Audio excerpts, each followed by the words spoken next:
Dixit travel channel చూస్తున్న మిత్రులందరికీ శుభాభివందనాలు.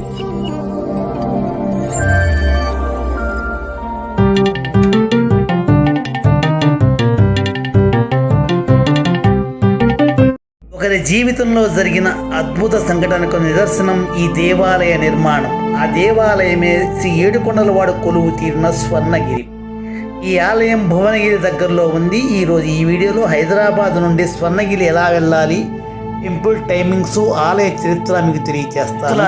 ఇది హైదరాబాద్ వరంగల్ హైవే. హైదరాబాద్ నుండి 40 కిలోమీటర్ల డ్రైవ్ తర్వాత యాదగిరి టోల్ ప్లాజా వస్తుంది.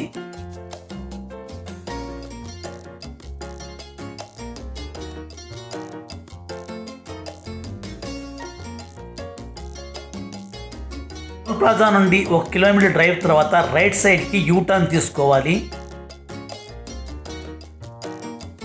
ఫస్ట్ వచ్చే యూటర్న్.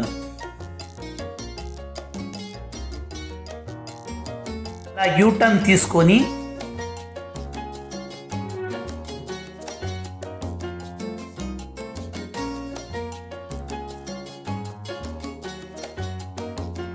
ఒక 300 మీటర్లు వెళ్ళిన తర్వాత లెఫ్ట్ సైడ్ సర్వీస్ రోడ్లోకి వెళ్ళాలి.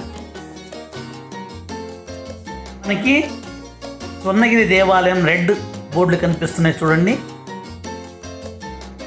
ఇక్కడ నుండి మనం లెఫ్ట్కి వెళ్ళాలి. రోడ్ వర్క్ నడుస్తున్నది.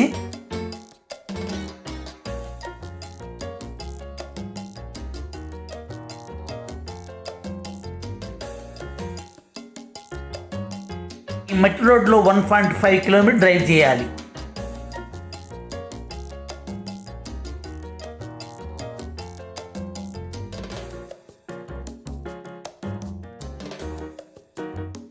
ఇక్కడ లెఫ్ట్ సైడ్కి వెళ్ళాలి. వెహికల్ పార్కింగ్ అనే బోర్డు కనిపిస్తుంది చూడండి.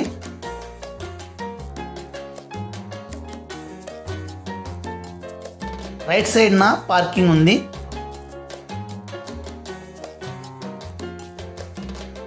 ఇది కింద పార్కింగ్. కొండపైన కూడా పార్కింగ్ ఉంది. స్వర్ణగిరి శ్రీ వెంకటేశ్వర స్వామి వారి స్వాగత ద్వారం దగ్గర చేరుకున్నాం. స్వర్ణగిరి అనే చిన్న కొండపై ఉన్న ఈ ఆలయాన్ని ప్రముఖ జ్యువెలర్స్ మానేపల్లి సంస్థ వారు నిర్మించారు. 22 ఎకరాల విస్తీర్ణంలో సుందరమైన స్వర్ణగిరి కొండపై దక్షిణ భారతదేశంలోని అతిపెద్ద వెంకటేశ్వర స్వామి ఆలయంగా ప్రసిద్ధి చెందింది. ఈ ఆలయాన్ని పల్లవ, చోళ, విజయనగర, చాళుక్య నిర్మాణ శైలిలో నిర్మించారు. ఇక్కడ మనకు ఒక సర్కిల్ వస్తుంది. సర్కిల్లో బ్రహ్మరథం ఉంటుంది. ఇదే ప్రధాన ఆలయ ప్రవేశం. ఆ సర్కిల్ నుండి స్ట్రైట్గా వెళ్తే గుడి వెనక వైపు పార్కింగ్ వెళ్తాము. ఇక్కడ శ్రీ రామాంజాచార్యుల వారి విగ్రహం ఉన్నది. విగ్రహం పక్కనే ఉన్న రోడ్లో బ్యాటరీ ఆటోస్ ఉంటాయి. పెద్దవాళ్ళని టెంపుల్ దగ్గర తీసుకువెళ్తానికి శ్రీ స్వామివారి పాదాలు దర్శనమిస్తాయి. ఇక్కడ నుండి ఆలయంలోకి ప్రధాన ప్రవేశం. దీనిని వైకుంఠ మార్గము అని అంటారు. చిన్న చిన్న మెట్లు 108 ఉంటాయి పైకి వెళ్ళటానికి. మెట్ల మార్గంలో దశావతార విగ్రహాలను ఆవిష్కరించారు. ఇన్ని కూడా పాలరాతితో చెక్కినవి. ప్రముఖ వ్యాపారవేత్త శ్రీ మానేపల్లి రామారావు గారు మరి సతీమణి శ్రీమతి విజయలక్ష్మి గారు అద్భుతంగా ఈ ఆలయాన్ని నిర్మించారు. విజయలక్ష్మి గారి జీవితంలో శ్రీ వెంకటేశ్వర స్వామి వారు చేసిన అద్భుత మిరాకిల్కి నిదర్శనం ఈ ఆలయ నిర్మాణము అని అంటారు. ఈ ఆలయాన్ని తిరుమల తిరుపతితో పోలుస్తున్నారు. టీటీడీలా ఈ ఆలయాన్ని వైటీడీ అంటున్నారు. యాదాద్రి తిరుమల దేవస్థానము అని. అఖిలాండ కోటి బ్రహ్మాండ నాయకుడు, యుగ ప్రత్యక్ష దైవం కొలువు తీరిన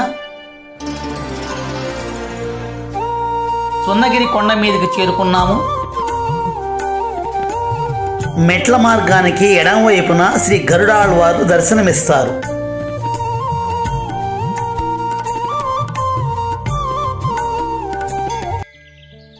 కొండ మీద నుంచి సరౌండింగ్స్ చూడండి. చుట్టూ పచ్చని వాతావరణంతో ఎంతో ఆహ్లాదకరంగా ఉంది.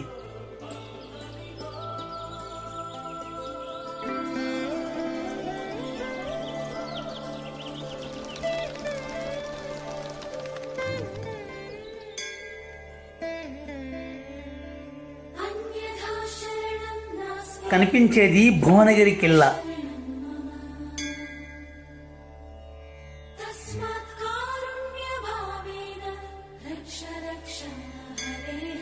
మెట్ల మార్గం కొండపై నుండి వ్యూ చూడండి.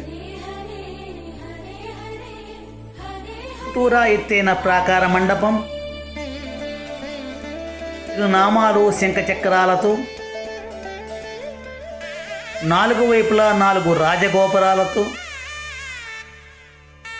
అద్భుతమైన నిర్మాణ శైలితో నిర్మించారు ఈ ఆలయాన్ని.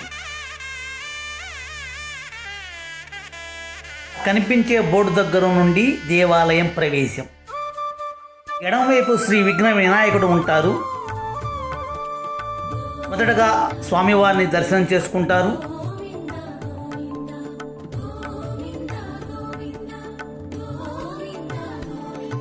ఇక్కడ దర్శనం టికెట్స్ కౌంటర్స్ ఉన్నాయి. దర్శనం టికెట్టు 50 రూపాయలు ప్రతి ఒక్కరికి. టెంపుల్ లోపలికి cell phones not allowed.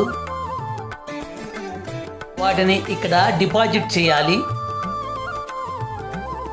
Cell phone deposit fee వచ్చి 5 రూపీస్.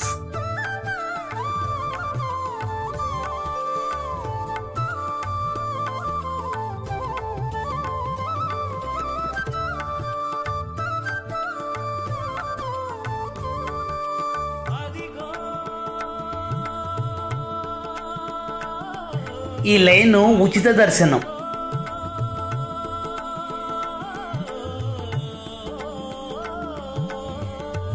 ఇటు పక్క స్పెషల్ దర్శనం 50 రూపీస్ది.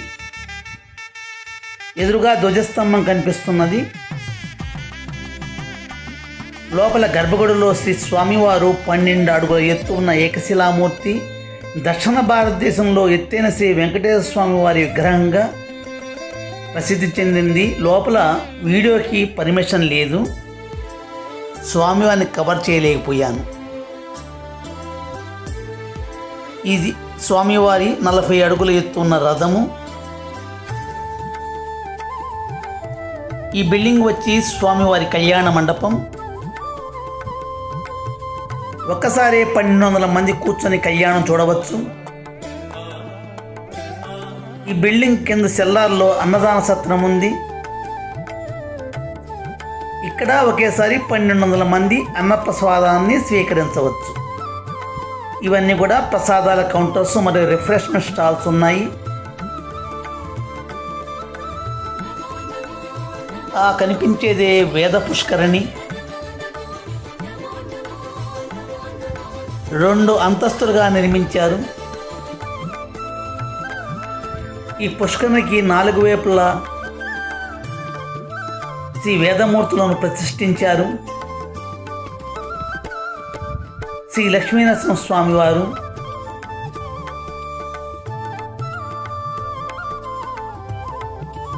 దీపస్తంభం, కిందకి మెట్ల మార్గం.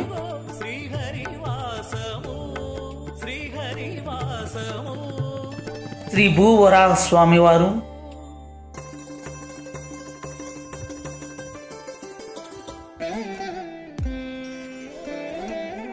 ఈ పుష్కరిణి మధ్యలో 12 అడుగుల జలనారాయణ స్వామివారిని ప్రతిష్ఠించారు. స్వామివారు శైలమూర్తిగా దర్శనమిస్తారు. ఇలా జలనారాయణ స్వామి విగ్రహం నేపాల్ తర్వాత స్వర్ణగిరిలోనే ఉన్నది.